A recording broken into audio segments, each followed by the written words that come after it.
est intéressante parce qu'on s'aperçoit que les mouvements des électrons et des protons, des particules dans une boîte crânienne font émerger une pensée qui n'est peut-être pas réductible à la seule position et vitesse des particules.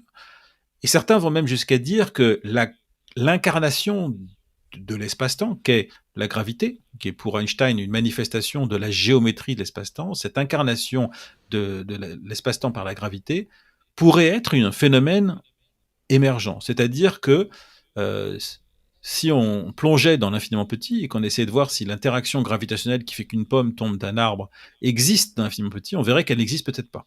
Et qu'elle n'émerge que dès lors qu'on regarde un grand nombre de choses, qu'on commence à s'incarner dans un monde macroscopique. Il y a des théories qui parlent d'émergence de la gravité qui n'est pas une force fondamentale.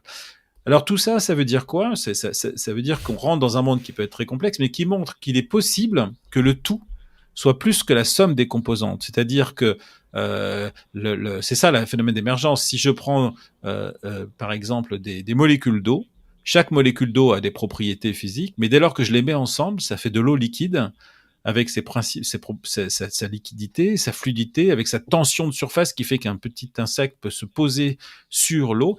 Et vous ne pouvez pas savoir, en regardant une molécule d'eau, quelle sera la propriété d'une rivière avec cette tension de surface qui fait qu'on peut poser les pieds dessus quand on est un petit insecte, etc. Et nous,